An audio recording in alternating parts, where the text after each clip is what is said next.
Olá, pessoal, boa tarde. Tudo bem? Como está o som para vocês? Vocês conseguem me ouvir bem? Ok, então qualquer problema, pessoal, vou pedir para vocês me informarem pelo chat ou se quiser ligar o seu microfone para fazer alguma pergunta, fiquem bem à vontade, tá bom? Não necessariamente vocês precisam ficar com as câmeras aí abertas, tá? Vocês podem ficar tranquilos, como vocês se sentirem mais à vontade. E também para fazer perguntas, então eu tô fazendo a gravação não pelo Meet, tô fazendo a gravação por outro programa. Até vamos testar para ver como vai ser essa nossa primeira aula. Então, pelo chat também eu sempre deixo o chat aberto aqui para eu poder ver o que vocês perguntam. Também fiquem bem à vontade aí de perguntar pelo chat. Bom, então antes, né, de a gente iniciar, deixa eu me apresentar. Eu acho que tem muitos de vocês que ainda não me conhecem. Alguns já foram meus alunos em Química Geral, a gente já trabalhou junto. Então, eu sou a professora Fernanda, tá? Vou me apresentar um pouquinho mais durante essa apresentação, durante essa aula de hoje. E vou trabalhar com vocês, então, a disciplina de Fenômenos de Transferência 2, em que nós vamos estudar a transferência de calor. Então, basicamente, essa nossa disciplina, ela é uma continuidade daquilo que vocês estudaram em Fenômenos 1. Então, eu vou fazer um apanhado geral sobre fenômenos de transporte na aula de hoje, para a gente retomar, então, do ponto que vocês pararam lá em Fenômenos 1, e o que nós vamos ver aqui, e o que vai ser a continuidade que vocês verão também junto comigo no próximo semestre, que seria o Fenômenos 3. Então, a ideia da aula de hoje, além da gente falar, se apresentar, falar um pouquinho do plano de ensino, é também dar essa localização para vocês do fenômenos de transporte, fenômenos de transferência de maneira geral, certo? E alguns comentários que eu gostaria de fazer com vocês hoje também, certo? Então, para iniciar, eu deixo essa frase que vocês estão vendo. Vocês estão conseguindo ver a minha apresentação? Certo? Então, eu deixo já essa mensagem inicial sobre o aprendizado. Então, fenômenos de transporte é uma disciplina que exige que nós tenhamos uma capacidade de transcender mesmo o nosso imaginário. Muitas vezes a gente vai precisar ser criativo para entender fisicamente como os problemas acontecem, né? Não apenas modelar e nem apenas resolver matematicamente, mas a gente também precisa entender os conceitos físicos, e na nossa disciplina isso vai ser bem importante, né? Então, que a gente já tenha isso em mente, né? Do quão vai ser importante que a gente consiga transpor, né? E ir um pouquinho além daquilo que a gente acha que a gente é capaz, para que possamos conseguir entender muito bem esses conceitos físicos, né, e como aplicá-los dentro da engenharia química, especialmente, né, que é a área de atuação de vocês, tá? Muito bem, então na aula de hoje eu vou fazer uma apresentação para vocês me conhecerem melhor rapidinho. Vou falar a questão de alguns aspectos gerais sobre fenômenos de transferência, vou apresentar o plano de ensino. E se der tempo, a gente já vai ver algumas coisas iniciais sobre a disciplina, principalmente a relação que essa nossa disciplina tem com a termodinâmica, né? Então, vocês saíram aí da termodinâmica e como que a gente, qual é a diferença entre a termodinâmica e os fenômenos de transferência e como que a gente vai aproveitar desses conceitos que vocês já têm da termodinâmica para trabalhar com a transferência de calor. Então, como resultado dessa aprendizagem já da aula de hoje, vocês vão ter uma atividade já para fazer, que vai ser um contrato de aprendizagem. Eu vou falar mais sobre ele no decorrer da nossa aula, e nós vamos, depois de passar todas as informações do plano de ensino, de como a disciplina vai ocorrer, nós vamos estabelecer entre mim e vocês, cada um, especialmente, um tipo de contrato, que é uma atividade lúdica, não é um contrato em si, né? De como a gente vai proceder durante a nossa disciplina, durante esse período letivo. Mas eu vou falar sobre ele um pouquinho mais para frente. Tá? Pessoal, para vocês me conhecerem um pouquinho melhor, então, a minha formação, eu sou bacharel em Química, com habilitação em Química Tecnológica.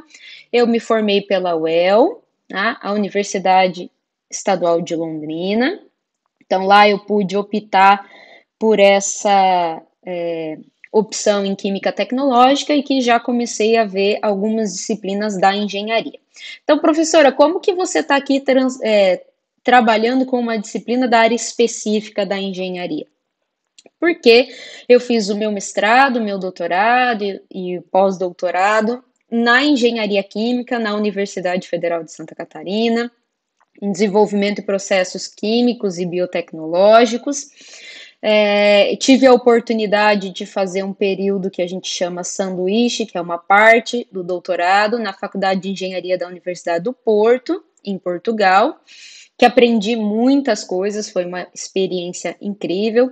Então, desde do final da minha graduação e no mestrado, doutorado, em pós-doutorado, eu trabalhei com transferência de massa aplicada, né?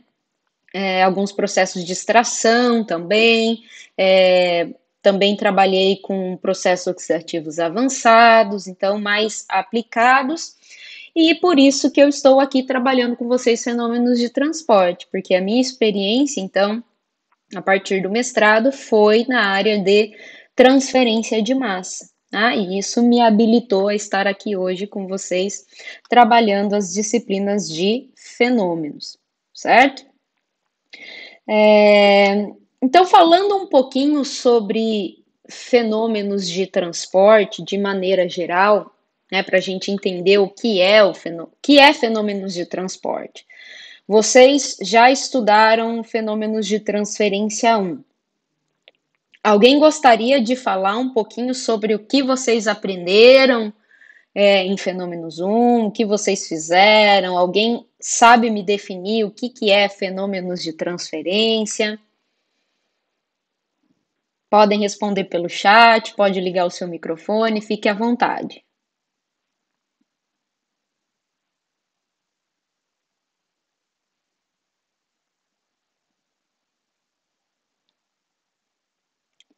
Poxa vida, ninguém para me socorrer nesse momento? Uma turma tímida. Em vários momentos das aulas, pessoal, eu vou pedir para vocês interagirem comigo em algum momento, tá bom? Então, estejam aí prontos para responder as minhas perguntinhas, tá bom?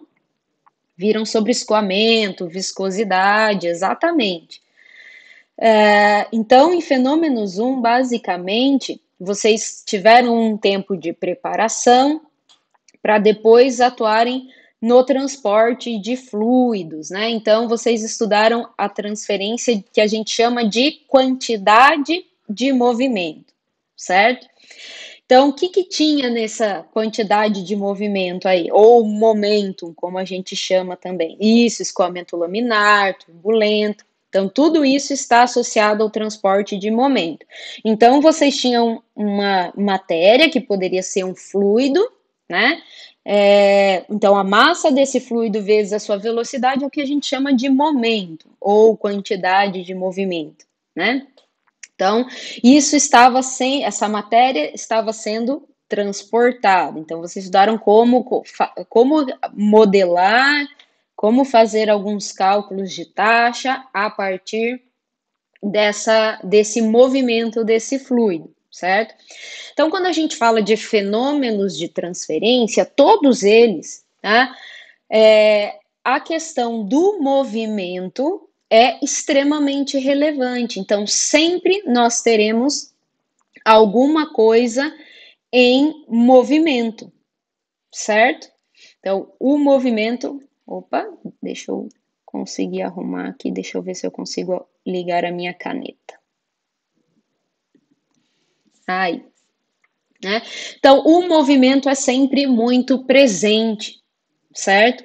Então, o que se move, como se move, tudo isso são perguntas importantes para a gente definir o que nós vamos estudar aqui na nossa disciplina. Então, a gente tem matéria e energia, vocês fizeram balanço global, desde lá de introdução aos processos químicos, vocês estão fazendo balanço global de massa, balanço de energia. Então, a gente tem matéria e tem energia, e isso precisa estar em movimento, certo?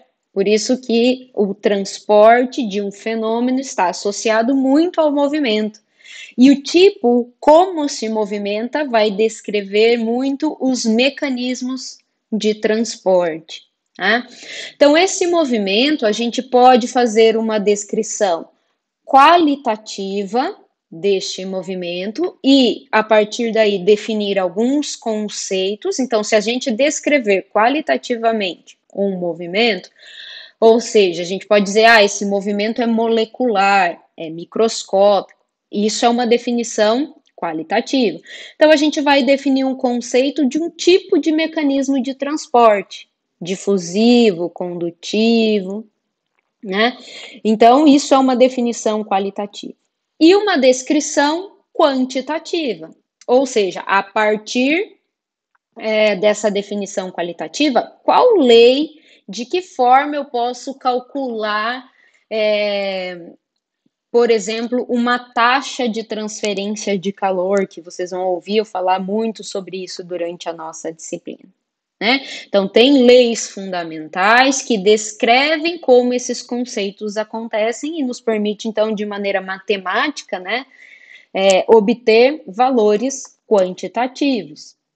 Então, lá na quantidade de movimento, por exemplo, nesse GIF que a gente tem aí, então a gente tem lá dois corpos, esses corpos têm cada um a sua velocidade, a sua massa, né? Então, um corpo se choca com o outro e o outro começa a ter velocidade, que inicialmente estava parado. Então, o corpo em movimento, ele transferiu uma determinada energia que fez com que o outro corpo se movimentasse. Então, e isso está associado à quantidade de momento, à quantidade de movimento ou o momentum que vocês estudaram lá em Fenômenos 1. Então, vocês puderam descrever os mecanismos e depois calcularam a partir de leis fundamentais, certo? Navier-Stokes, por exemplo, né? Vocês devem ter visto lá em Fenômenos 1. Então, essas leis fundamentais, elas vão ser muito importantes, tá? Para que nos permita, então, fazer a modelagem dos nossos problemas. Então, são modelos matemáticos que a gente vai obter a partir dessas leis fundamentais e dos conceitos, né, da descrição qualitativa, que nos vai permitir, então, desenvolver modelos matemáticos e aplicar esses modelos matemáticos dentro da área de atuação de vocês, dentro da engenharia química. Então, por exemplo, o engenheiro químico, ele é habilitado a projetar um trocador de calor, uma caldeira, certo? Então, para isso, nós vamos precisar desde os conceitos básicos da termodinâmica, mas só a termodinâmica não permite que vocês consigam projetar um trocador de calor. Eu vou precisar também do fenômenos de transferência, que isso tudo vai culminar lá em operações unitárias, 2, que vocês vão conseguir, então, sair de lá projetando um trocador de calor. Certo? Então, os modelos matemáticos, aí agora a gente consegue separar, né? Tem a quantidade de movimento, tem a transferência de energia térmica, que nós comumente chamamos de calor, e a transferência de massa, que está associado a não mais o balanço global de massa, mas a massa de uma espécie química. É como se cada corzinha dessa que vocês estão vendo aqui nesse experimento que a gente faz na sala de aula, quando chega lá em transferência de massa, cada corzinha dessa seria uma espécie química que compõe uma mistura. Né? Então, a gente vai fazer o balanço de cada uma dessas espécies químicas. Mas vamos deixar isso para depois e vamos concentrar agora na energia térmica, certo? É por isso que a gente tem fenômenos 1, 2 e 3, ou fenômenos de transferência de quantidade de movimento, de transferência de calor e de transferência de massa, certo? Pessoal, então, para a gente descrever uma lei fundamental, é muito importante, todas as leis fundamentais que nós vamos estudar aqui, basicamente vão ser 3 leis fundamentais, são dependentes de um gradiente. Então, por exemplo, para que um fluido escoasse de um ponto a outro, qual é esse gradiente que vocês estudaram lá em Fenômenos 1? Era uma diferença de quê? De qual propriedade, qual grandeza que vocês precisavam ter para definir esse escoamento de um fluido?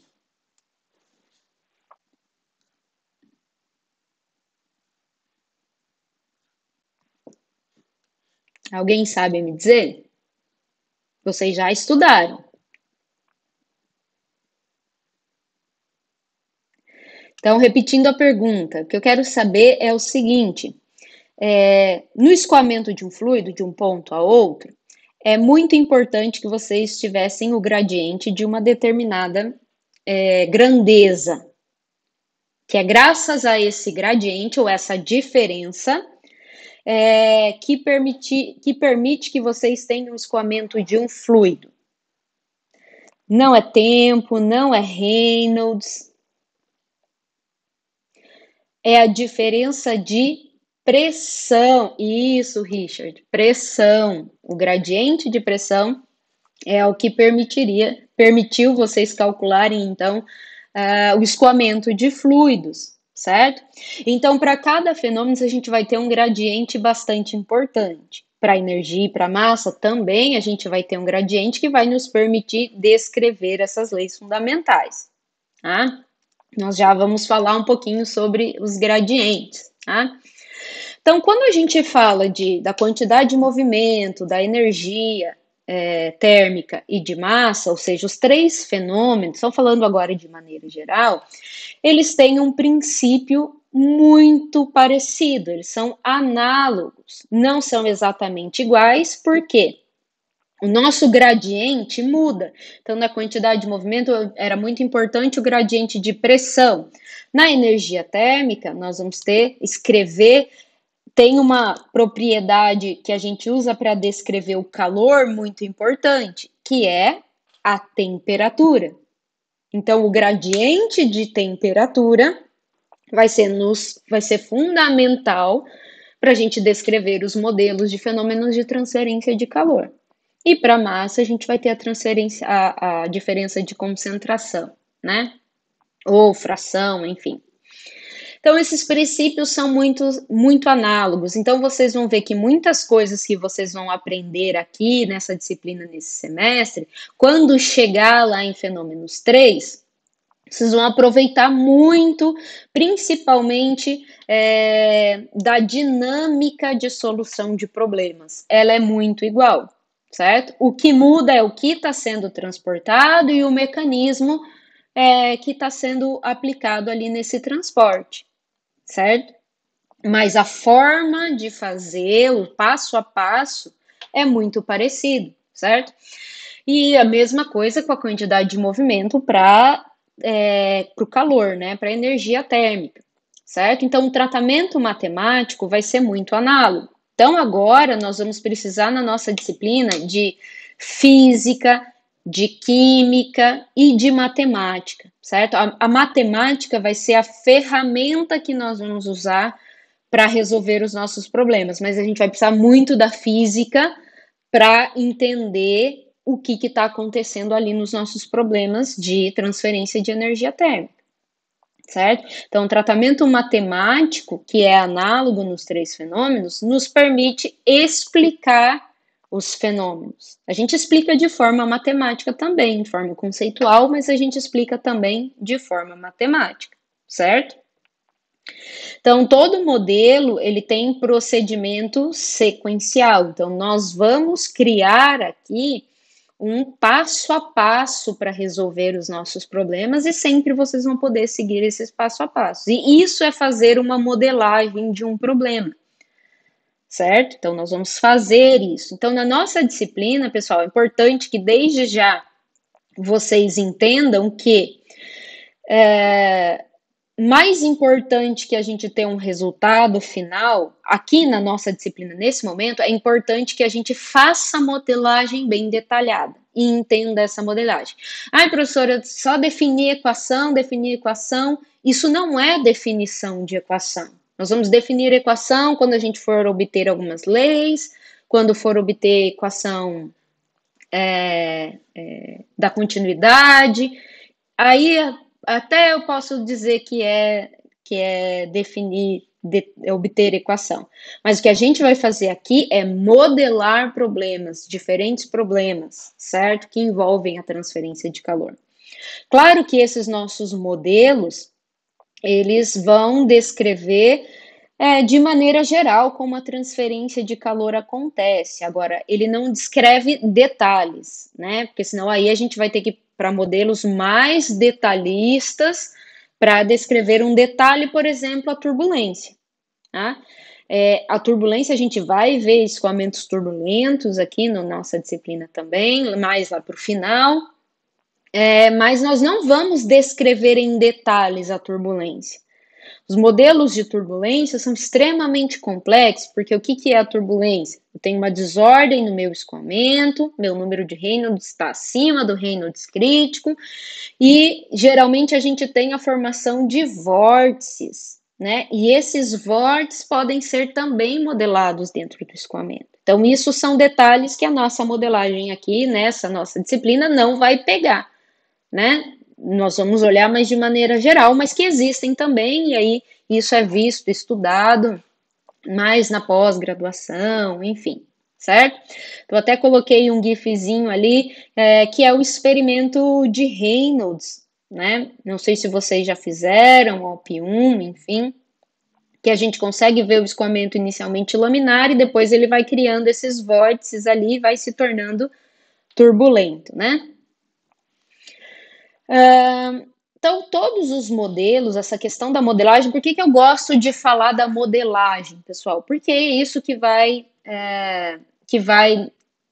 definir todos os nossos estudos daqui para frente, certo? Então, esses modelos vai ter uma terminologia adequada, uma metodologia adequada e nós vamos precisar de ferramentas de análise, certo? Então, tudo isso nós vamos aprender aqui no nosso curso, certo? Então, basicamente, nós podemos pegar um aspecto prático, realista, tá? E pegar esse problema real, prático, e tentar torná-lo o mais simples possível, certo? Então, a gente vai tentar simplificar. Para isso, nós vamos considerar algumas hipóteses que permitem simplificar. Então, por exemplo, eu vou considerar fluido incompressível. Isso é uma hipótese que imagino que vocês devem ter trabalhado bastante lá em Fenômenos 1, certo? Eu vou considerar condições de contorno que vão me dar o que está acontecendo na fronteira do meu volume de controle. A gente vai falar mais sobre isso para frente, tá? Mais aprofundado. Estou só dando alguns aspectos gerais aqui para vocês, certo? Então, nós vamos definir, tentar simplificar o máximo possível o nosso problema, para daí a gente partir para a modelagem, certo? Então, por exemplo, a gente tem ali nessa figurinha, né, que vocês estão vendo, a condução de calor. Condução de calor, nós vamos falar mais para frente, mas ela é um mecanismo de transferência de calor, de energia térmica, tá? Então, sempre que a gente fala calor, a gente estamos nos referenciando à energia térmica, certo? Então, definindo a questão da metodologia, nós vamos seguir basicamente esses 6 passos para definir, por exemplo, a condução de calor, que depois nós vamos abrir esses 6 passos em mais alguns, tá?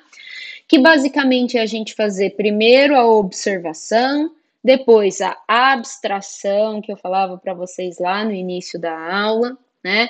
Entender o modelo físico, depois descrever este modelo físico com modelos matemáticos adequados, resolver aplicando uma ferramenta de análise aí do modelo. Então, a gente vai obter o modelo, resolver o modelo, encontrar os nossos resultados e aí comparar, né, ou avaliar esse nosso resultado, se fisicamente ele faz sentido ou se deu um resultado muito absurdo que não faz sentido nenhum com aquilo que a gente entendeu da física do problema, né?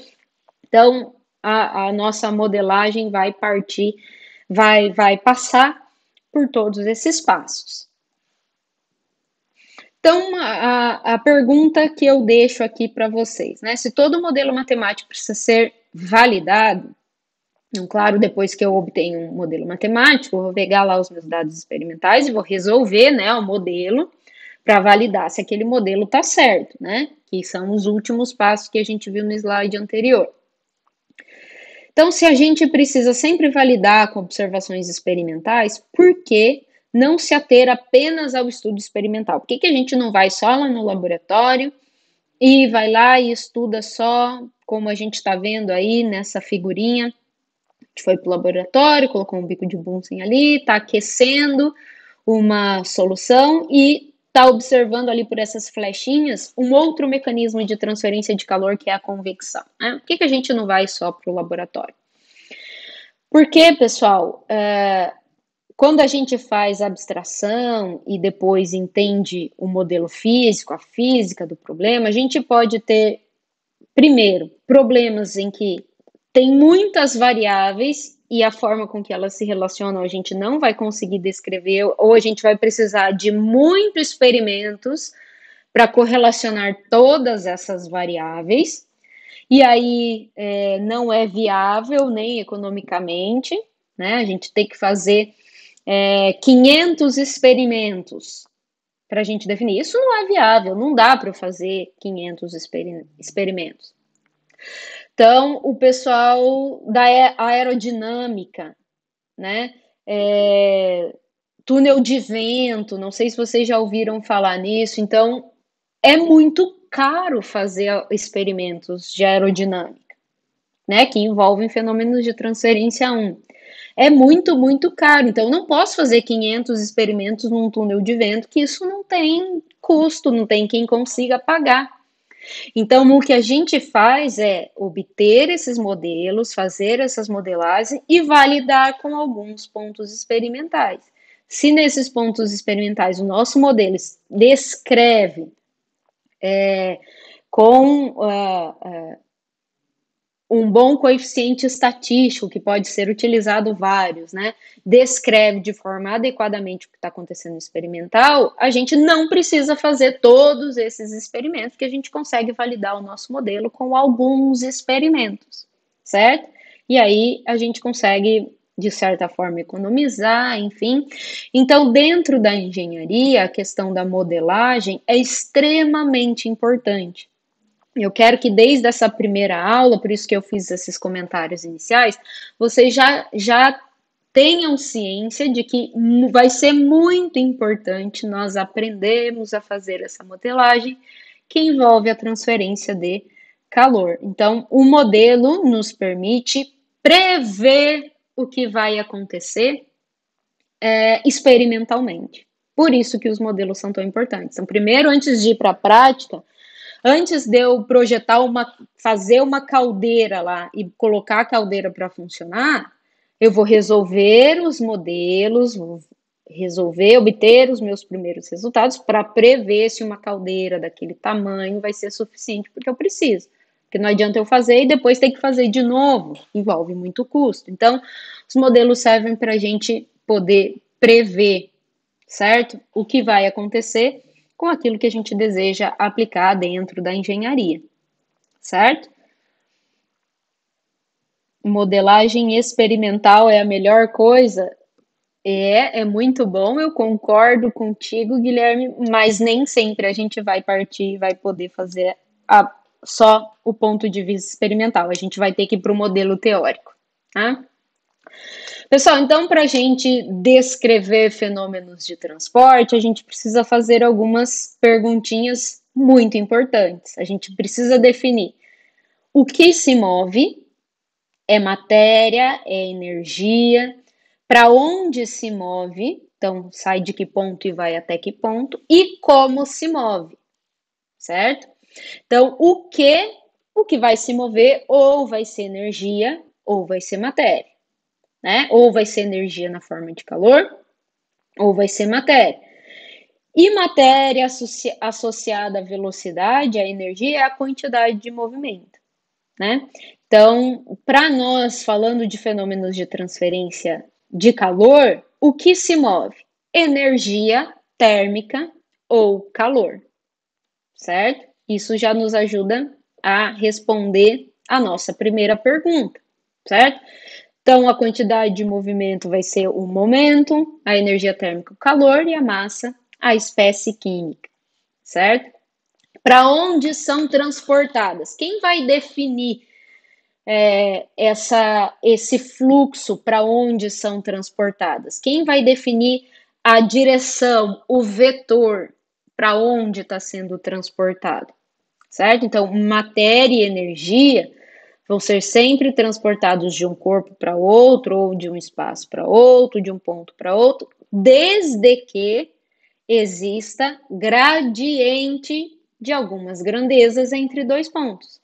Porque para que ocorra transporte tem que ter movimento. Para ter movimento eu tenho que ter uma diferença de ou um gradiente de algumas coisas. Então, diferença de pressão para o transporte, quantidade de movimento, diferença de concentração para o transporte de massa e, para nós, diferença de temperatura para que haja o transporte de energia térmica. Então, sempre que ocorrer diferença de temperatura entre dois pontos, você saiba que ali está ocorrendo transferência de calor, certo? Então, quando você vai esquentar uma água para fazer o seu café. Desculpa, pessoal. Tomar uma água aqui, que a garganta já começou. Então, você vai esquentar a água, coloca lá na chaleira, uma água para esquentar. Se você ficar com a mão coladinha lá na parte de metal da tua chaleira, você vai sentir que tem uma diferença de temperatura. O fogo vai esquentar, né? Vai aumentar a temperatura da chaleira e você vai começar a sentir esse aumento de temperatura na sua mão, certo? Tanto que você não vai conseguir ficar com a mão lá eternamente, porque você vai se queimar. Então, quando você está esquentando a água para preparar o seu café, saiba, lá tem fenômenos de transporte, lá tem transferência de energia na forma de calor, certo? Então, fenômenos muitas vezes está muito próximo das nossas realidades e é só a gente fazer uma observação da natureza, das coisas que a gente faz, que a gente vai identificar os fenômenos muito presentes ali, certo? Então, tem uma frase de um autor, o professor Keremasco, que diz que a causa gera o fenômeno, provoca sua transformação, ocasionando o movimento. Então, assim, graças a essa força motriz, que é esse gradiente de temperatura, essa diferença de temperatura, a gente chama de força motriz, porque é graças a esse gradiente que ocorre o transporte, o movimento da matéria ocorre, ou da energia ocorre. Se não for essa força motriz, esse gradiente, não tem movimento da matéria, certo? Então, sempre vai ter fenômeno de transferência sempre que houver movimento. E este movimento pode se dar de diferentes formas, certo? Então, vem a nossa terceira pergunta: como são transportados? Então, depende dos mecanismos de transporte que a gente vai estudar, né? Então, na quantidade de movimento, vocês viram aí o mecanismo molecular e convectivo. O radiação é exclusivo do calor, então o que é transferido está na primeira coluna, o mecanismo está na terceira coluna.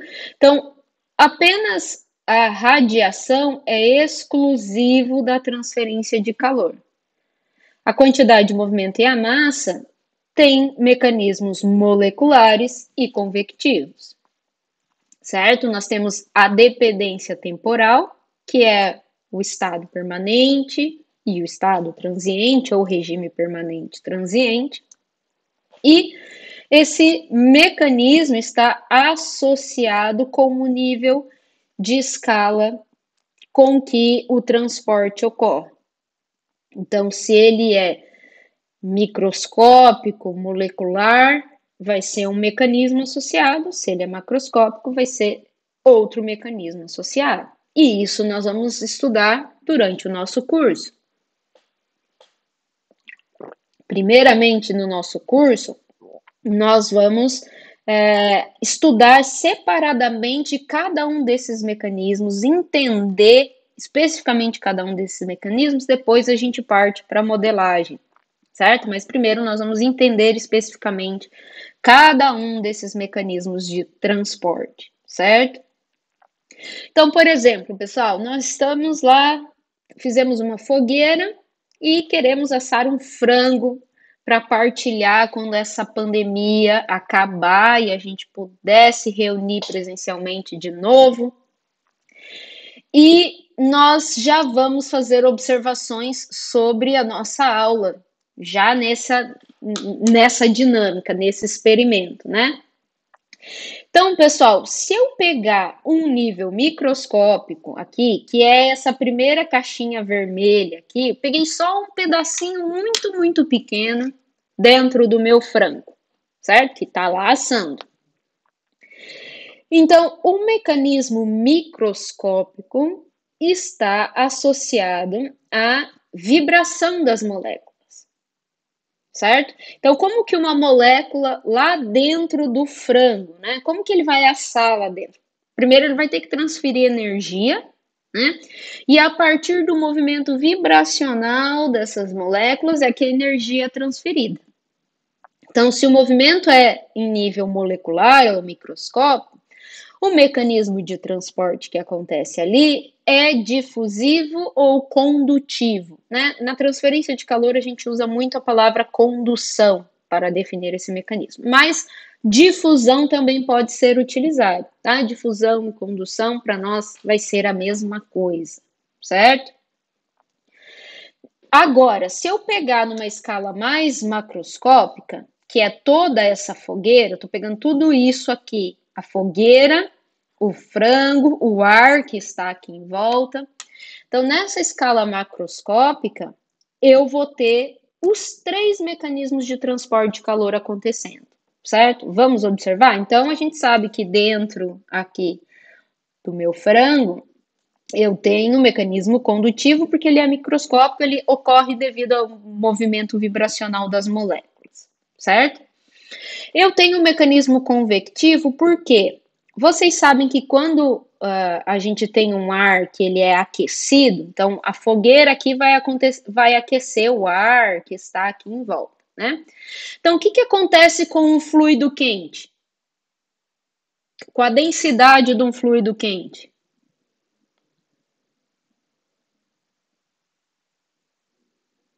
Ele sobe, então a sua densidade vai diminuir, então ele vai, por forças de empuxo, né? Ele vai subir e vai empurrar o fluido frio para baixo, certo?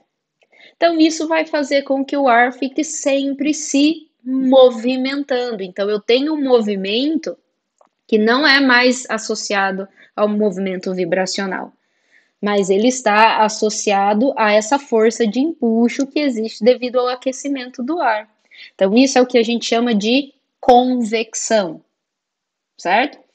Além da gente ter a fogueira transmitindo, a partir de ondas eletromagnéticas, calor também por radiação, para essa superfície externa aqui do nosso frango, certo? Então, sempre que eu tenho um corpo ou um fluido numa temperatura não nula, ou seja, numa temperatura diferente do zero absoluto, esse corpo emite radiação.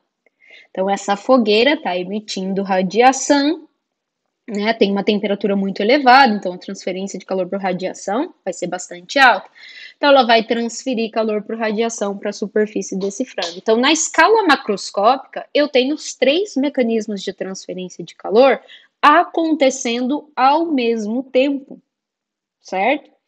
Então, por isso que a escala para nós, então, aonde nós vamos definir que está o nosso volume de controle, vai ser extremamente importante, certo?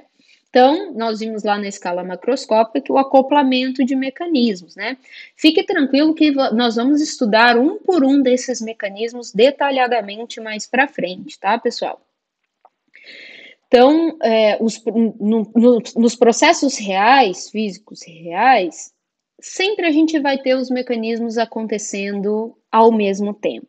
O que vai acontecer é que a gente vai definir que a transferência de calor, por exemplo, por convecção, ela é tão maior que a difusiva ou condutiva que a gente pode desprezar uma ou outra, certo? Mas eles sempre vão ocorrer, não sempre, mas existem várias condições em que eles vão acontecer ao mesmo tempo, né? E um pode se prevalecer sobre o outro se essa taxa de transferência for muito mais elevada, certo? Então, por que, pessoal, o engenheiro químico precisa estudar a transferência de calor? Poxa vida, a gente já sofreu tanto com termodinâmica, a gente já sabe tudo. Estamos craque em energia, porque a gente aprendeu tudo lá em termodinâmica. Por que a gente precisa estudar a transferência de calor? Porque a transferência de calor estuda a energia em trânsito, em movimento. Enquanto a termodinâmica está interessada em equilíbrio, certo? E nós não, se atingir o equilíbrio, se a temperatura no ponto 1 e no ponto 2 forem iguais, cessa o fenômeno de transporte. Não tem mais transferência de calor, certo? Então, nós estamos sempre em condições de não equilíbrio. Então, para a gente projetar um sistema de energia solar, trocadores de calor, processo que envolve ebulição, condensação, motor a combustão, caldeiras, aquecedores, resfriadores, tudo isso vocês precisarão de conceitos de modelagem associadas à transferência de calor, certo? Então, como engenheiros químicos, é fundamental aprender aí a transferência de calor. Então, não vai ser algo que vocês vão estudar agora e nunca mais vocês vão ver. E vocês vão ver que tudo que vocês estudaram no cálculo, agora vocês vão aplicar dentro da transferência de calor. Então, vocês acharam que iam se livrar de cálculo 4? Não, senhor. Tá? Aqui você vai aplicar tudo que você viu de cálculo, aqui você vai precisar como ferramenta. Ok? Então, não tem dessa de que você nunca mais vai ver aquilo que você estudou. Não tem, certo? Então, nós precisamos aí da transferência de calor. Tá? Então, agora já falando um pouquinho do plano de ensino, né? Então, a nossa ementa está associada a estudar a transferência de calor que ocorre nesses 3 diferentes mecanismos. A condução, que vai ocorrer lá em nível molecular, microscópico, a convecção e a radiação. Então, nossa ementa está toda dentro desse contexto.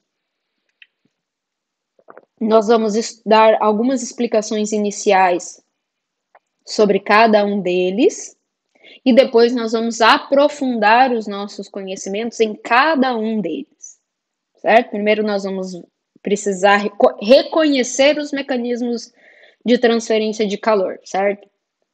Então, nós vamos precisar de algumas informações iniciais e depois a gente aprofunda em cada um deles, certo?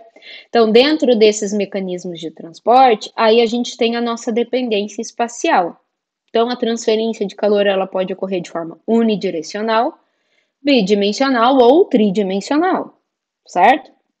Então, nós vamos estudar essa dependência espacial também. Ela tem uma dependência temporal. Eu posso estar em regime transiente, que depende do tempo, né? Ou em regime permanente, já não varia, mas no nosso caso, que é a temperatura, que vai ser a nossa propriedade mais importante, Então, ela já atingiu um estado permanente, eu não tenho acúmulo, né? Então, nós vamos estudar essa dependência temporal também, tanto regime permanente quanto transiente, certo? Então, pessoal, ali que a gente falou no início, né, aqueles 6 passo a passo ali que a gente precisa para resolver a nossa modelagem, isso está posto nesse checklist, né, que nós também vamos falar, eu vou fazer um vídeo específico para ensinar vocês a utilizarem esse checklist, que basicamente são o passo a passo que nós vamos usar para resolver os nossos problemas de transferência de calor. Então, nem sempre você vai usar todos os itens que estão aí nos critérios. Por exemplo, lá nos critérios, nós temos uma parte aqui, número adimensional. Então, nem sempre eu vou precisar calcular um número adimensional para resolver os meus problemas. Então, eu posso colocar aqui nesse caso que o número adimensional não se aplica, né? Mas a identificação de variáveis, colocar as hipóteses, observar as leis físicas, simplificar as equações, isso vão ser praticamente importante que a gente avalie esse passo a passo, né? Mas a gente vai falar mais sobre ele. Então, eu já apresento aqui para vocês esse checklist, né? Que está presente lá no Moodle, depois nós vamos dar uma olhadinha no Moodle, que vai direcionar vocês a resolver os problemas de transferência de calor, seguindo esse passo a passo, certo? Pessoal, então falando um pouquinho sobre a nossa carga horária, então nós temos um semestre que nós teremos 12 semanas, né? Então diminuímos aí bastante o número de semanas do nosso período letivo, né? Então tem alguns conteúdos que fazem parte da nossa ementa que foram colocados como carga horária complementar, certo? Então, quando vocês abrirem lá o plano de ensino, o sistema acadêmico, no Moodle, tem lá a complementação de carga horária, certo? Então, transferência de calor em superfícies estendidas, condução bidimensional, números adimensionais vão ser trabalhados aí como carga horária complementar. Então, o nosso Moodle, ele está, todos vocês estão inscritos, espero que todos tenham conseguido acessar o Moodle, ou se não, já acessem lá o Moodle. Ele está separado por semanas, então a gente tem 12 semanas, vocês vão ter lá 12 semanas, e em cada semana foi colocado vídeo aula, lista de exercícios, enfim, atividades, então tudo vai estar por semana. Aí, no meio de uma semana e outra, vai ter lá CCH, que é a complementação de carga horária. Então, terão semanas que vocês vão ter que ver o conteúdo da semana, mais o que é carga horária complementar, certo? Essa carga horária complementar eu não vou cobrar nas provas, mas eu vou dar atividades aí valendo algumas notas que a gente já vai falar um pouquinho, que são esses trabalhos que serão realizados aí. Vocês vão resolver problemas, então vão ser ao total 3 problemas, que eu vou fazer a média para contabilizar como trabalho, tá? Vocês vão resolver esses problemas como carga horária complementar. E depois vocês vão preencher o checklist da sua autoavaliação e depois vocês vão trocar com algum colega, certo? Um colega vai conferir o teu exercício e vai preencher outro checklist, ou seja, vai ser uma avaliação por pares, certo? Ele vai conferir, você vai entregar, então, para mim, o exercício resolvido, o seu checklist de avaliação e o checklist do seu colega. E vai ser isso que eu vou avaliar, certo? Não necessariamente a resolução, mas o checklist, e obviamente vou dar uma olhada na resolução também, tá? Então, isso vai valer nota, eu já vou falar na parte de avaliação melhor sobre isso, ok? Então, nós temos uma carga horária de 20 horas como carga horária complementar. Então, é bastante coisa, certo, pessoal? Então, é muito importante que vocês sejam muito disciplinados, organizados, certo? E não deixem acumular. Ah, essa semana eu tenho prova de outra disciplina, então não vou assistir nada de Fenômenos 2, vou fazer da outra disciplina e depois eu retomo. Pessoal, não dá para fazer assim. Você vai se perder, certo? Então é importante você estabelecer na sua semana, no seu cronograma, um dia antes da nossa aula de quarta, certo? Que você vai assistir as aulas, as videoaulas, acessar os materiais de Fenômenos 2, certo? Porque nós vamos, geralmente, a parte teórica vai ser dada em videoaulas, não todas, tá? Algumas aulas a gente vai ver, a parte teoria também, mas a maior parte estão em videoaulas, tá? E outra parte, na nossa aula, nós vamos resolver exercícios de aplicação, certo? Então é muito importante que você estude o conteúdo teórico antes de vir para a aula de quarta-feira, ok? Então é preciso ser muito disciplinado, reserve um horário na sua semana para você estudar, assistir os vídeos de fenômenos de transferência de calor. Essa é a minha sugestão, tá? Que você reserve um horário na sua semana para isso. Todo nesse dia, nesse horário, todas as semanas você vai estudar, assistir às aulas de fenômenos, certo?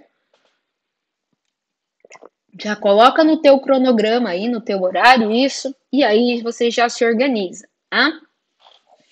Falando sobre as avaliações, pessoal, então nós vamos ter 2 provas individuais, teóricas, né? Não de que vai cair teoria, mas teóricas no sentido de que não é uma avaliação experimental ou prática, né? Então, nós vamos ter a P1 no dia 21/7, a P2 no dia 25/8, certo? Então, são 2 provas, os conteúdos já estão definidos aí, então perceba que a primeira prova, a quantidade de capítulos é menor do que na última, a última é bem concentrada de coisa, então, porque nos primeiros capítulos nós precisamos aprender muito bem o método, e depois para P2 o método já está mais entendido, aí a gente consegue resolver melhor os problemas, certo? Então, o início vai ser muito importante da nossa disciplina, certo? Então, como vão ocorrer essas provas? Então, os questionários ali de prova, ele vai estar disponibilizado via Moodle. As provas vão ser realizadas durante este horário de aula. Então, no dia da prova não tem aula, vocês vão ter as 4 horas aulas para resolver a prova. Na primeira hora de aula, eu vou estar vou disponibilizar para vocês, vou estar nessa nossa sala aqui virtual, disponível para tirar dúvida, e isso só na primeira hora de aula, tá? Depois eu deixo vocês resolverem aí as provas, tá? Então, as respostas devem ser enviadas via Moodle, vai ter o espaço lá para vocês enviarem a resolução, exclusivamente em PDF. Então, vocês vão resolver aí no caderno de vocês, vão tirar uma foto, vão converter para PDF e vão me enviar via Moodle, dentro desse tempo das 4 horas aula. 4 horas aula, tá bom, pessoal? Fiquem atentos com relação a isso. O livro que vocês vão utilizar, eu já vou falar da bibliografia, tá? O Incroper é o nosso livro, a nossa base, o livro principal, mas eu já falo mais sobre a bibliografia. Então, exclusivamente não, via Moodle, né? Se vocês tiverem problema, às vezes o Moodle fica fora do ar na hora que você vai mandar a prova. Aí pode mandar por e-mail, sem problema, desde que esteja dentro do período de 4 horas aula, certo? Então, vocês vão ter que começar bem no início da aula para usar todo o tempo de prova que vocês têm aí direito, que já está pré-estabelecido, certo? Então, aqui, quando a gente fala de prova, pessoal, eu queria ser bem sincera com vocês com relação à experiência que a gente já teve dos semestres anteriores, tá? Semestre anterior eu deixava os questionários mais tempo disponíveis, aí, mas o que chegou de cola não dá para descrever, tá, pessoal? Então, esse semestre eu resolvi fazer exclusivamente no horário de aula. Quem trabalha, quem tem algum problema, vocês têm o direito de pedir segunda chamada. O direito de segunda chamada é garantido a vocês. Então, se tiver um comprovante lá pelo empregador de que naquele horário você vai estar trabalhando ou algum problema de saúde, vocês podem pedir segunda chamada. Senão, a prova vai ser feita exclusivamente no horário de aula, certo? Tá claro para vocês isso, pessoal?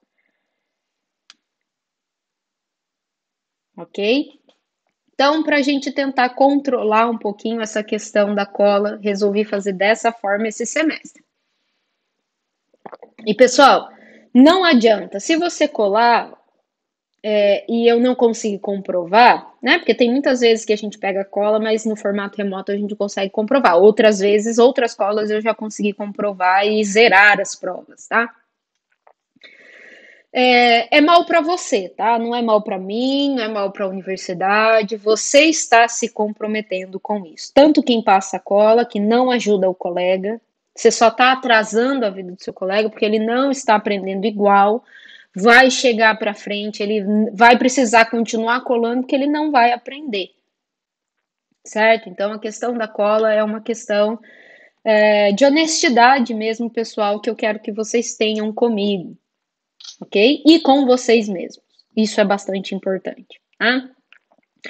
Ainda falando de avaliação, pessoal, então além das duas provas, nós temos os testes de aptidão das videoaulas. O que é isso, pessoal? Então tem algumas aulas, não são todas, algumas videoaulas que estão lá no Moodle, tá?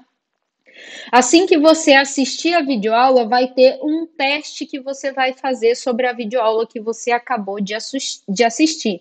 Então, são testes que são aplicados de forma assíncrona. Geralmente, eu deixo uma semana o teste aberto para você resolver. São 2, 3 ou 4 questões, rapidinho, que você vai resolver. Ou verdadeiro ou falso, ou de assinalar, tá bom?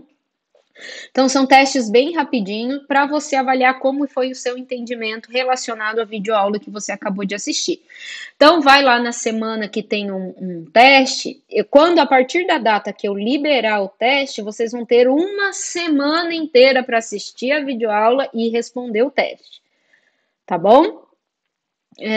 Então, vão ser vários testes durante o semestre e eu vou realizar a média de todas as notas do seu teste, né?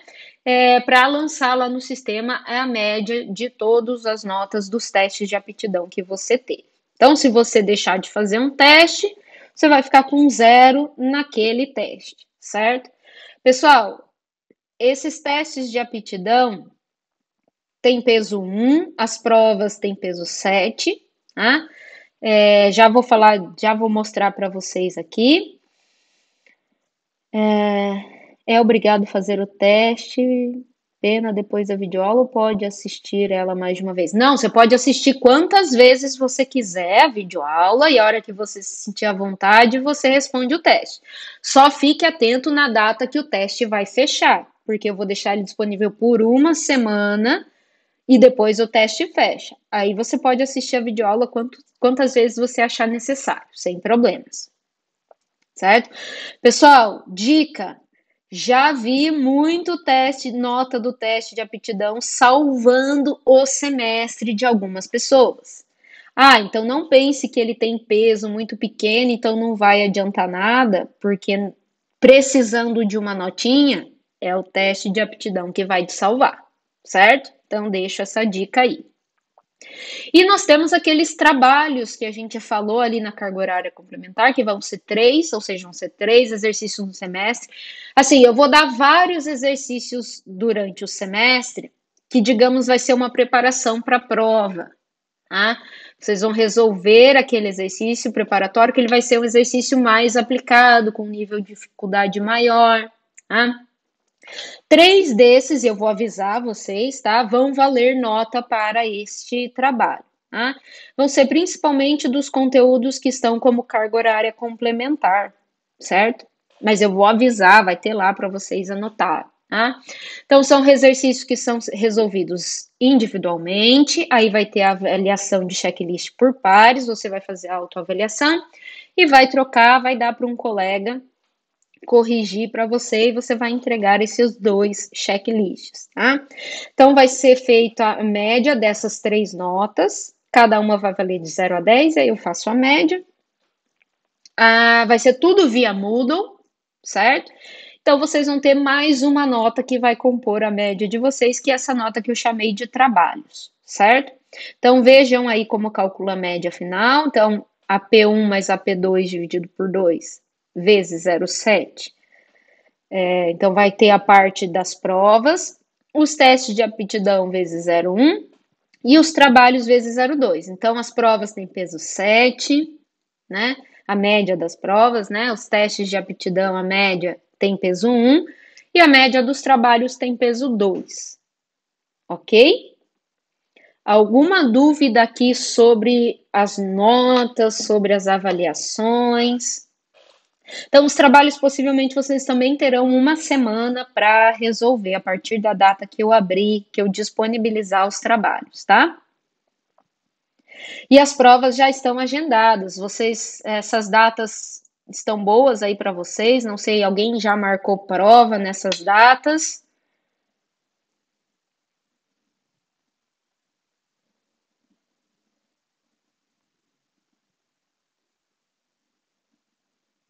Tá tranquilo? Ok, então essas datas a gente não vai mudar mais, tá? E aí as datas dos trabalhos, dos testes de aptidão e os trabalhos vão ser mais tranquilo, porque vocês vão ter, a partir da data que eu disponibilizo, uma semana para fazer. Por isso que elas não estão previamente aqui definidas, vai depender do andamento aí da nossa disciplina, certo? Então, a recuperação de conteúdo ainda no final, pessoal, se você ficou com a média, considerando todas essas 4 notas aí, né, que vocês vão ter, se ainda assim você ficou com média abaixo de 6, você vai ter uma recuperação de conteúdo que vai ser aplicado no dia 1/9, no horário da aula também, que cai o conteúdo do semestre todo e inteirinho, tá? E vai ser uma prova substitutiva que vai substituir ou a nota da P1 ou a nota da P2. Vai substituir a nota que for menor aqui. Tá? Se você fez a recuperação de conteúdo e tirou uma nota menor do que você tirou na P1 e na P2, então eu vou considerar as 2 primeiras notas, ou seja, eu vou considerar sempre as 2 maiores notas para fazer a média, certo? Então, a recuperação de conteúdo não substitui a nota de teste. Então, se você não fizer nenhum teste, você vai ficar com 0. E não substitui nenhuma nota de trabalho. Então, se você não fizer nenhum trabalho, você vai ficar com 0 também. Vai substituir apenas nota de prova, tá? E só pode fazer a recuperação de conteúdo quem obter, ao final de todas as avaliações do semestre ali que a gente já passou, médias abaixo de 6, tá bom? Porque senão eu não consigo corrigir e dar conta de corrigir tantos materiais lá no final do semestre. Então, vai ser só para quem ficou com média abaixo de 6, combinado?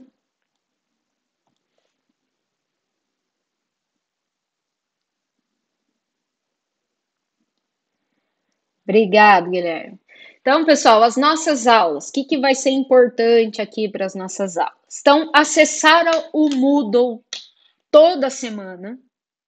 Então, todos os materiais nossos de aula serão disponibilizados via Moodle, tá? Então, acessar o Moodle é fundamental. As nossas aulas vão ser feitas por essa sala virtual, pelo Google Meet, certo? É importante, pessoal, que o e-mail de vocês esteja atualizado na UTFPR, não aqui no Moodle, porque quando eu vou mandar e-mail para a turma, eu pego lá a lista que aparece no sistema acadêmico lá para mim e mando e-mail para aquela lista, certo? Então, se o seu e-mail lá não está atualizado, fique atento. Se você não recebeu o meu primeiro e-mail dando as boas-vindas, falando sobre esse nosso primeiro encontro síncrono, é um sinal que você precisa atualizar o seu e-mail junto ao TF. Então, acessar a caixa de e-mails é muito importante, porque eu sempre vou estar mandando alguma instrução, sempre que precisar mudar alguma coisa, eu vou mandar alguma instrução via e-mail, vai ser a nossa forma de comunicação, tá bom? Então, manter atualizado. As nossas aulas são gravadas, então vocês participam das aulas e já têm ciência que essas nossas aulas síncronas serão gravadas e disponibilizadas, tá?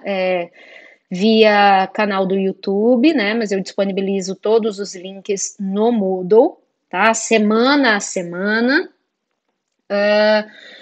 Pessoal, e boas práticas aí que a gente precisa para a gente ter a nossa aula tranquila então, tomar cuidado com os microfones de vocês, com as câmeras, né? Para a gente não ter nenhum problema. Então, para não dar microfonia, ligue o microfone apenas no momento que você quiser fazer uma pergunta, participar, sua câmera também. É muito importante a presença de vocês. Eu fico muito feliz que nós temos aí 30 pessoas na nossa sala, contando comigo. Então, a grande parte veio nessa primeira aula. Fico muito feliz. Apesar de não obrigatória, eu acho fundamental a participação dos nossos encontros síncronos, vai ajudar muito vocês, mas as aulas estarão gravadas depois para vocês reverem, certo? Disciplina, pessoal, organização, autonomia, são todas questões que vocês precisam aí desenvolver, que é o que a gente chama das soft skills, para que a aula nesse formato remoto seja produtiva, tá? Importante não assistir a aula deitado, na cama, tá? É importante que você assista a aula num lugar que você tenha o seu caderno em mãos, porque você vai precisar anotar, você vai precisar resolver. O seu caderno, sua calculadora, num lugar que você consiga se concentrar, se for possível, né? Porque durante as nossas aulas elas vão ser ativas, tá? Vocês vão ter que desempenhar atividade, não é ficar só ouvindo que nem essa primeira aula, né? As próximas vocês vão ter muitas coisas para anotar aí, ok? Então tá aí, o nosso link vai ser sempre esse, então já coloquei lá no topo do Moodle da nossa página o horário das aulas síncronas, o nosso link vai ser sempre esse, tá? Algumas orientações gerais, além daquilo que a gente já falou, né? Então, a responsabilidade, pessoal, de acompanhar as aulas assíncronas é de vocês, tá? As aulas já estão gravadas, já estão disponibilizadas, então é importante que vocês assistam as aulas teóricas antes dessa nossa aula de quarta-feira, tá? Porque aqui geralmente a gente vai mais, tirando as primeiras aulas, né? A gente vai mais aplicar os conteúdos que já foram gravados nas aulas assíncronas, certo?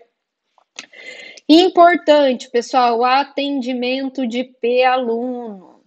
Que horário vocês vão me procurar? Na quarta-feira, das 10h20 às 11h10, vai ser o nosso horário de P-aluno. Então, esse horário foi estabelecido de acordo com o horário do período, do sexto período, então vocês não têm aula de acordo com a grade de horário do sexto período, na quarta-feira, nesse horário, certo? Tudo bem para vocês? Podemos manter este horário de P-aluno? Para a maioria funciona? Certo, muito bem. Então, professora, eu não vou poder ir nesse dia, nesse horário. É possível que a senhora me atenda em outro horário? É possível, me manda e-mail que a gente tenta agendar um outro horário de acordo com a minha agenda para a gente fazer o atendimento. Então, como que vai ser esse atendimento? Pessoal, semana a semana, a primeira coisa que aparece para vocês lá no Moodle, no conteúdo da semana, é um fórum de P-aluno. Então, você, todo dia, toda quarta-feira que você quiser atendimento, você vai entrar lá e vai escrever uma mensagem. Professora, gostaria de solicitar um atendimento. Na quarta-feira, às 10h20, eu vou responder lá com um link para você entrar na sala virtual. Tá? Então, como for dúvida, todos os alunos podem entrar nesse mesmo link, não precisa esperar eu responder para você especificamente o link. Então, você pode entrar quando for dúvidas, tá? Se algum aluno quiser atendimento exclusivo, me avisa que aí eu faço um atendimento exclusivo. Quando for vista de prova, pessoal, aí eu vou atender individualmente.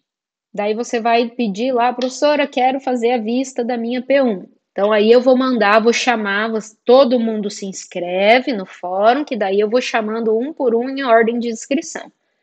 ok? Mas nas dúvidas, eu enviei o link e você pode entrar lá para tirar as suas dúvidas.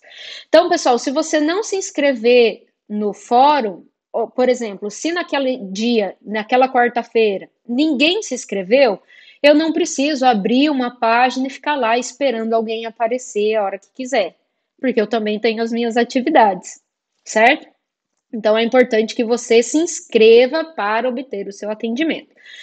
Geralmente, um pouquinho antes do horário ali, das 10h20, eu já respondo com o link, aí vocês já podem entrar, a gente pode dar início aí aos atendimentos. Então, não esqueçam de se inscrever no fórum, tá? E aguardar o envio do link. Outra coisa importante, pessoal, é importante que vocês atualizem sempre a página do Moodle ali do fórum para ver a minha resposta.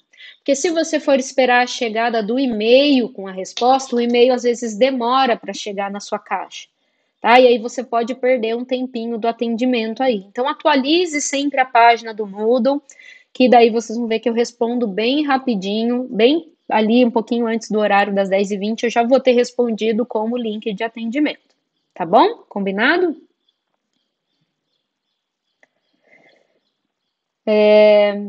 Ok, pessoal. Então, para vocês sabem que para ser aprovado a média tem que ser superior a 6, 6 ou superior a 6, né? A frequência não é obrigatória. Vou disponibilizar para vocês as notas aí com antecedência mínima de 5 dias corrido da próxima avaliação. Isso a gente tem estabelecido, é só para a ciência de vocês. Vou disponibilizar antes, não vou deixar chegar a esse ponto, mas é o que está na resolução, tá? Você pode pedir segunda chamada, tá garantido aí o seu direito de pedir segunda chamada com documento comprobatório, certo? E o que falta falar é que fica expressamente proibida a filmagem desta aula, a captura de imagem, a divulgação dessa aula sem autorização prévia da professora, certo? Porque o direito autoral aí dessa aula é minha. Então eu estou gravando para vocês. Vocês fazerem uma gravação para terceiros não pode, é proibido, certo? Isso está lá no regulamento da universidade, certo? Bibliografia, pessoal. Então, não me lembro quem tinha perguntado aí da bibliografia. Então, nossa referência principal é esse livrinho aqui, ó. Incrópera, Fundamentos de Transferência de Calor e Massa. Tem no Bibliotec, então tem lá o e-book.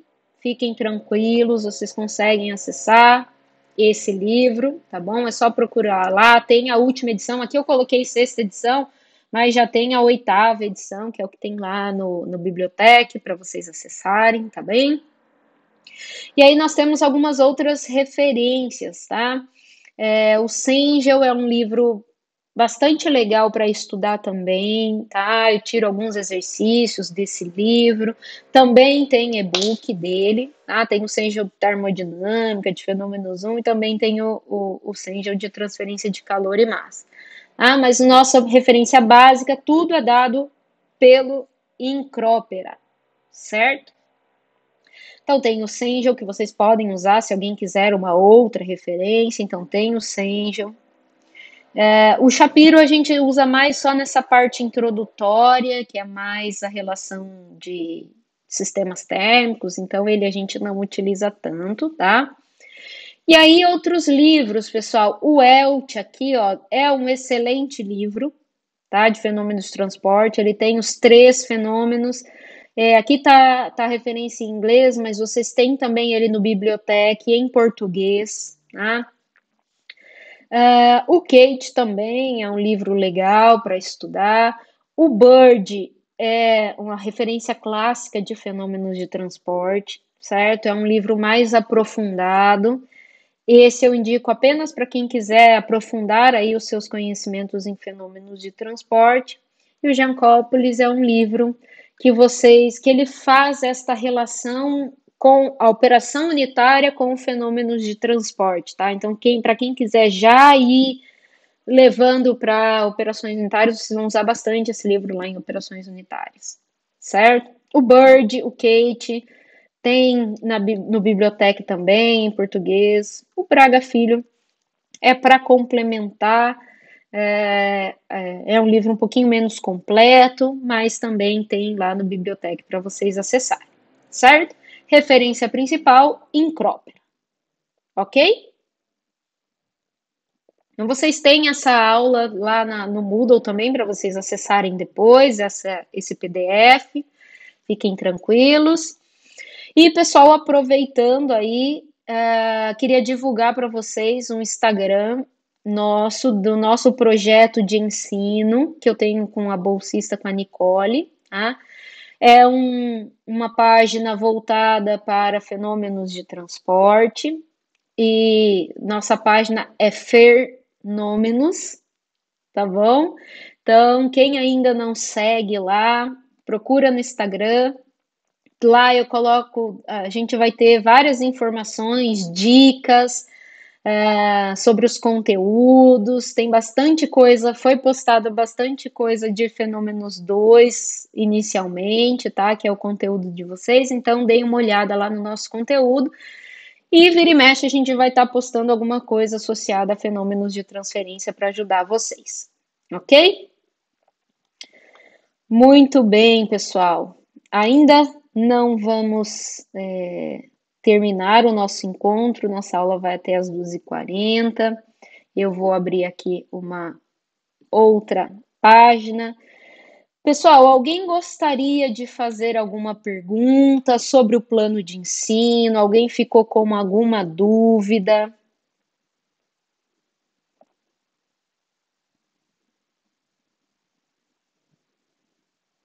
Então, entrem lá no nosso Moodle, tá bom? Para vocês darem uma olhada como que ele foi organizado. E eu vou passar para vocês aqui já a nossa tarefinha dessa semana. Então, vocês vão ter uma semana para acessar lá no Moodle. Quem tiver já aí com o Moodle aberto. Deixa eu ver se eu abro aqui o Moodle rapidinho. Tem lá Fenômenos de Transferência 2. Vocês estão conseguindo ver a página do Moodle aí, pessoal? Não, né? Tá. Deixa eu ver se eu consigo arrumar aqui. Bom, vou pedir para vocês acessarem aí a página de vocês do Moodle. Então, tem lá a primeira parte, o primeiro tópico com a sala virtual e o plano de ensino. E depois o próximo tópico é material complementar, certo? Nesse material complementar, vocês vão encontrar o checklist, que eu vou fazer uma gravação para falar um pouquinho melhor sobre ele depois. E tem lá, contrato de aprendizagem. Tudo que eu falei aqui neste plano de ensino, pessoal, foi posto nesse contrato de aprendizagem, certo? Então, qual que é a tarefinha de vocês? Vocês vão ler este contrato de aprendizagem, vão complementar com as informações de cada um de vocês, nome, curso, RA, vão fazer uma leitura completa e eu já assinei, eu já fechei este acordo e vai ser uma forma da gente firmar um acordo dizendo que vocês estão cientes com o nosso plano de ensino, com as características que a gente precisa para o bom desenvolvimento dessa nossa disciplina, certo? Então, tem lá o horário das aulas síncronas, assíncronas, as avaliações, certo? Os horários de atendimento. Então, você vai ler e, ao final, se você estiver de acordo, você vai preencher com as suas informações, vai assinar, vai pedir para um colega assinar como testemunha. Então, a gente está fazendo tudo como se fosse um contrato de verdade. Nós vamos firmar este acordo de aprendizagem entre professor e aluno, tá bom? Aí vai pedir para um amigo seu assinar. Então, a assinatura você não precisa imprimir para assinar, tá? Você pode assinar uma folha de papel em branco, tira uma foto, recorta a tua assinatura bonitinho e copia e cola lá no arquivo do Word. Aí você vai pedir para um colega assinar como testemunha para você também, dessa mesma forma. Vai converter o arquivo para PDF E lá na semana 1, tem lá o último item, contrato de aprendizagem preenchido assinado. Então, você vai entrar ali e vai enviar o seu contrato de aprendizagem em PDF, assinado e preenchido, ok? Então, quem realizar esta atividade, preencher e enviar, então o prazo é de 1 semana, tá bom? Então, vocês têm 1 semana para fazer isso. Então, quem já enviar esta atividade vai ganhar meio ponto na P1. Então, já vai ter quem aceitar fazer esse contrato comigo, certo? Já vai ter meio ponto na P1. Combinado? Pode ser alguém da família também, não tem problema, tá? Mas se quiser fazer com algum colega, também fique à vontade, tá bom? Muito bem, então aguardo aí nessa semana vocês firmarem esse contrato, mas é importante ler com atenção o que está escrito ali. Não é só para preencher e assinar e enviar. Você precisa ter ciência daquilo que você está assinando. Esse é o objetivo dessa atividade mais lúdica, da gente firmar o contrato, né? De que você vai ter ciência do que nós vamos fazer durante essa nossa disciplina, durante esse momento aí que nós vamos passar juntos estudando transferência de calor, tá bom? Muito bem, pessoal. Então, falando um pouquinho até a gente terminar, eu vou começar essa aulinha aqui, depois eu termino ela com vocês, faço um vídeo, fiquem tranquilos. Então, pensando que você já estudou termodinâmica, o que mais é preciso que você saiba para estudar fenômenos de transporte? Por que a gente não para lá na termodinâmica e a gente estuda os fenômenos de transferência, né? Então, esse é o objetivo desta aula. Então, falando nessa transferência de energia, então a gente sabe que a energia, nós temos várias formas de energia, a gente vai ver isso mais para frente nessa aulinha. Então, a energia ela pode ser transferida de ou para uma massa, um meio, enfim, por dois mecanismos. Eu tenho a transferência de calor, que é o nosso Q, e trabalho, que a gente chama nosso W. Calor e trabalho, certo? E se a gente lembrar das leis da termodinâmica, a primeira lei da termodinâmica nos traz a conservação de energia, certo? Então, a transferência de energia, quando a gente fala aí na forma de calor ou energia térmica, ela é considerada quando eu tenho uma força motriz, que é a temperatura. Então, eu tenho uma temperatura de um corpo 1 e a temperatura do corpo 2 é a minha T2. Eu tenho a minha T1 e a T2, elas são diferentes. Então, eu tenho transferência de calor na forma de transferência de calor, ou seja, transferência de energia térmica, certo? Então, qual seria essa diferença? Primeiro, a diferença, né, entre transferência de calor, que a gente está chamando ali TC, e termodinâmica. A termodinâmica, ela é regida pelas suas leis, né, primeira e segunda lei, especialmente, que é o que a gente vai falar aqui hoje, tá? Primeira lei, a lei da conservação da energia. Segunda lei tem vários enunciados que a gente pode usar para definir a segunda lei. Mas a termodinâmica, ela busca sempre estudar estados de equilíbrio, né? Sai do equilíbrio 1 e vai para o equilíbrio 2, ou se for um ciclo termodinâmico, o estado inicial e final vai ser sempre o mesmo, né? Mas são estados de equilíbrio. Agora, transferência de calor, obrigatoriamente, eu preciso de um estado de não equilíbrio, que é o gradiente de temperatura que a gente falou até agora, certo? Então, o gradiente de temperatura na transferência de calor, ele vai existir sempre. Quando acabar a transferência de calor, é porque acabou a diferença de temperatura. Então, independente do mecanismo de transferência de calor, sempre vai ocorrer um gradiente de temperatura. Então, para nós aqui, é muito importante na transferência de calor calcularmos taxa de transferência de calor, certo? Taxa vai ser uma informação, taxa, fluxo de transferência de calor, é algo que a gente vai estar muito interessado em calcular. Já lá na termodinâmica, a gente calcula a quantidade de energia que precisa para aquecer um corpo de uma temperatura até a temperatura 1 até a temperatura 2, né?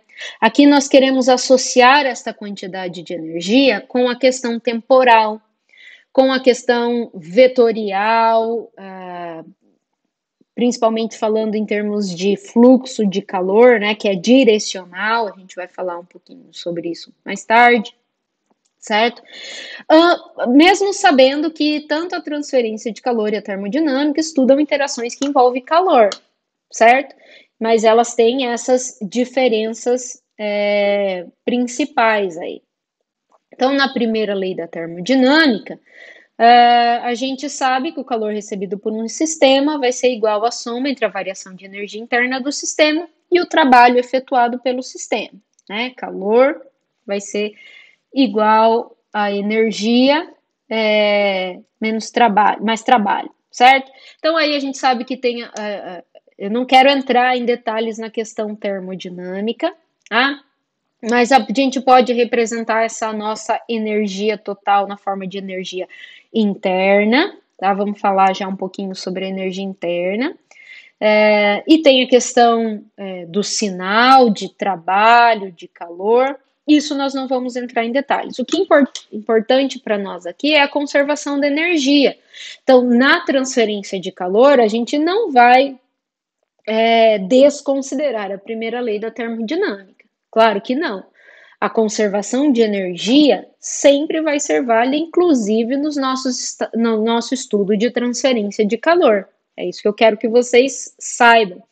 Então, quando a gente fala de energia total, nós estamos falando de energia interna e energia mecânica, né? Que vai ser energia mecânica, energia cinética, energia potencial. Agora, falando em termos de energia interna, a energia interna, ela é a energia térmica, que é o nosso calor, que a gente tanto fala, né? E outras formas de energia, como, por exemplo, energia química, nuclear, certo? Ou se eu tenho uma reação química, e isso nas nossas interações, eu posso ter conversão de energia química em energia térmica. Por exemplo, se eu tiver uma reação química. Uma reação química pode promover essa conversão de energia química em energia térmica, em calor. Uma reação nuclear vai transformar a energia nuclear em uma energia térmica. Então, essa conversão de energia também nós vamos trabalhar aqui na nossa disciplina. Então, falando em termos de energia térmica, o que é energia térmica? Ela é a sensível, mas a latente. E a energia mecânica, que basicamente é esse pontilhado aqui que a gente vai falar, inclusive nos nossos balanços, é a energia cinética, mas a potencial. Então, agora nós vamos, no nosso curso mais para frente, nós vamos trabalhar com balanços de energia num sistema fechado, em um volume de controle, balanço em superfícies, então tudo isso a gente vai ver com calma. E agora, falando um pouquinho sobre a segunda lei da termodinâmica, ela vai nos trazer a direção do fluxo de energia térmica. Por isso que ela é tão importante. Ela é fundamental, assim como a primeira lei, mas ela é fundamental para nós iniciarmos os estudos de transferência de calor. Porque pensando no enunciado de Clausius, então tem enunciado de Kelvin, tem vários enunciados que a gente pode usar para descrever a segunda lei da termodinâmica. Olhando para o enunciado de Clausius, o que ele diz? Não há nenhum processo onde o único efeito da energia térmica seja o de transferir energia de um corpo frio para um corpo quente. Então, não é possível transferir energia de um corpo frio para um corpo quente. Então, a direção da transferência de energia térmica se dá devido a uma diferença de temperatura e se dá do corpo quente para um corpo frio. Então, a direção do nosso fluxo de energia, que daqui a pouco a gente vai começar a trabalhar com ele, é sempre da maior em direção à menor temperatura, certo? Porque a segunda lei da termodinâmica já fez essa previsão, certo? Então, por exemplo, né, se a gente tem uma parede, um lado, a parte externa da parede está lá exposta ao sol, certo? Então, ela está sendo aquecida por esse sol. Então, se eu olhar e quiser comparar a parte externa dessa parede com a parte interna desta parede. Então, a externa vai estar numa temperatura maior do que a interna, concordo? Porque ela está lá exposta ao sol. Então, eu vou ter uma transferência de energia na espessura desta parede, certo? Da superfície externa para a interna, porque a temperatura da superfície externa é maior do que a interna.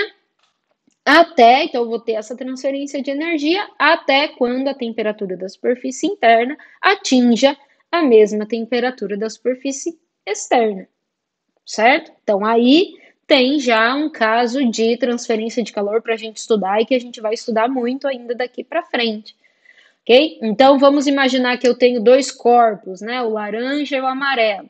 T1 é maior que T2, certo? Então são as temperaturas desses dois corpos. Se eu colocar esses dois corpos em contato, T1 vai fornecer energia para T2, certo? Que é a temperatura menor.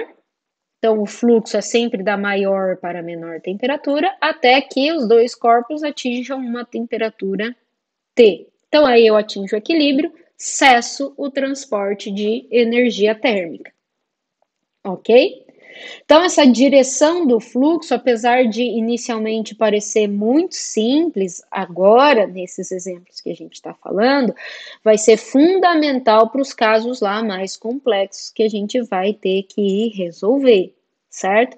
Então, lembrar sempre da segunda lei da termodinâmica é fundamental aqui na transferência de calor, certo? Então, a transferência de calor do corpo de temperatura mais elevada para o corpo de temperatura menor até atingir o equilíbrio térmico, certo?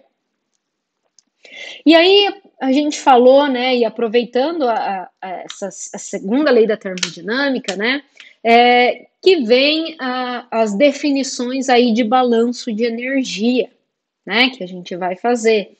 E aí quando a gente fala de balanço de energia, nós precisamos definir primeiro o nosso sistema. Eu vou fazer por um sistema fechado. O que é um sistema fechado? Imagino que vocês já saibam isso, né? Só para relembrar. É um sistema em que a massa não se altera, ou seja, eu tenho sempre a mesma quantidade de matéria. A matéria não está em movimento, certo? A matéria está confinada e não passa nenhuma matéria através da fronteira desse sistema fechado. Certo? Então, está confinado num determinado volume, a matéria não passa através dessa fronteira. Então, agora, para um volume de controle, a diferença é que eu vou pegar uma região do espaço em que essa massa está escoando, então, há transferência de massa na fronteira desse domínio, certo? Então, a massa não está contida num determinado volume, porque a massa está escoando, e eu vou definir uma fronteira, uma região do espaço em que a massa vai entrar e sair desta fronteira, certo? Isso é um volume de controle. E o volume de controle, ele é definido por superfícies de controle. Então, cada fronteira que eu vou delimitar, né? Então, vamos pensar que a gente tem um fluido escoando nessa direção e eu vou pegar essa fronteirinha aqui pontilhada, vai ser o meu volume de controle. Então, se eu pegar só essa parte aqui pontilhada, só isso aqui, ó, isso aqui é uma superfície de controle. Essa é outra superfície de controle, certo? Então, o volume de controle ele contém superfícies de controle. Então, além de fazer o balanço neste volume todo, o balanço de energia, eu posso fazer um balanço apenas em uma das superfícies do meu volume de controle. Então, isso também a gente vai fazer, vai ver a diferença, vai ver como aplicar, certo? Então, é uma fronteira do volume de controle, certo? Em que entra e sai energia na forma de calor, certo? Massa também, enfim. Ok? Então, nós faremos durante o nosso curso balanço em sistemas fechados e em volume de controle, certo? Então, como a gente já falou, pessoal, de alguns desses conceitos, força motriz para a transferência de calor. O que que é? Qual é a nossa força motriz para a transferência de calor? Só vai ocorrer transferência de calor quando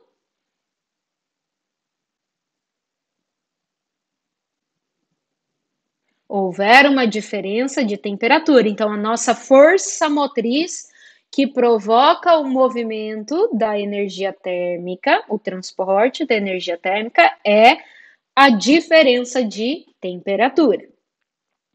O transporte, então, é quando alguma quantidade física é transferida, é esse movimento que acontece, que é regido por um mecanismo, certo? Então, no nosso caso, o que está sendo transportado é energia térmica, ou calor. E nós temos o meio. Então, o meio, assim, aonde está ocorrendo essa transferência de calor, então, se eu tenho aqui o nosso voluminho de controle. Então, aqui dentro eu tenho um meio, ou eu tenho vácuo, ou eu tenho ar, ou eu tenho líquido, ou eu tenho vácuo, certo? Então, esse meio é a massa e a geometria do material, onde vão correr essas variações, onde vão correr esses transportes, certo? Então, o meio vai dizer muita coisa sobre o mecanismo de transporte, certo? Então, vai ser a forma com que nós vamos caracterizar o meio é que nos vai permitir descrever e definir qual é o mecanismo de transporte de calor que ocorre ali, certo? Então, caracterizar o meio vai ser muito importante, tá? Então, nós também vamos fazer os nossos balanços para os dois regimes, permanente e transiente. Então, quando a gente for fazer balanço, eu vou falar um pouquinho mais sobre essa questão. Então, além da gente associar com variações como o tempo, a gente tem que relembrar o acúmulo, porque o estado estacionário ou não estacionário, ele está associado ao acúmulo de uma grandeza, acúmulo de energia ou de matéria. Mas nós vamos trabalhar isso um pouquinho melhor quando a gente for fazer balanço. Pessoal, definição de taxa e fluxo para a gente terminar esta aulinha de hoje, certo? Então, taxa é uma coisa, fluxo é outra. Primeiro, fluxo tem direção, é vetorial, certo? Nosso fluxo de energia é vetorial. E quando a gente fala de taxa, alguém sabe me dar um exemplo de uma taxa? Me deem um exemplo aí, alguém, de uma taxa de alguma coisa.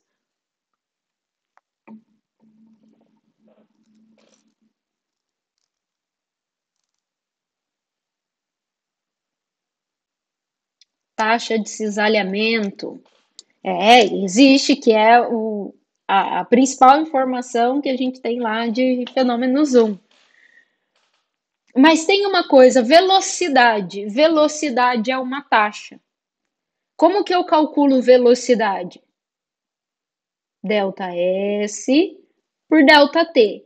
Então, perceba que eu tenho uma grandeza dividida pelo tempo. Então, taxa de qualquer coisa é essa qualquer coisa por tempo. Então, taxa de calor vai ser calor ou energia térmica, né?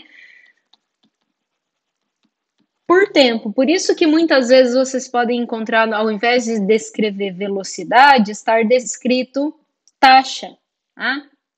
E fluxo de qualquer coisa, além de ser uma grandeza que tem direção vetorial, vai ser essa qualquer coisa. Então, por exemplo, para nós, calor por área por tempo. Essa é a diferença entre taxa e fluxo, certo? Então, desde o início é importante que vocês lembrem essa diferença, porque a gente vai correlacionar taxa e fluxo. Se eu tiver a taxa e dividir pela área perpendicular, eu vou ter o meu fluxo de calor, certo? Então, é importante a gente entender a diferença, para não confundir, né, de taxa e fluxo. Então, taxa de qualquer coisa é essa qualquer coisa por tempo. Então, taxa de massa é massa por tempo. Agora, fluxo dessa qualquer coisa vai ser essa qualquer coisa por área por tempo, ok? Muito bem, pessoal, vou terminar essa aulinha por aqui. No nosso próximo encontro síncrono eu retomo, tá? Daqui para falar finalzinho que é bem importante. Aguardo vocês no nosso próximo encontro síncrono. Perceba que no Moodle já tem uma aula 1 gravada para vocês assistirem. Então, para o próximo encontro síncrono, espero que vocês já tenham aquele conteúdo estudado, tá bem? Muito bem, pessoal. Então, vou encerrar a nossa gravação. Até a semana que vem.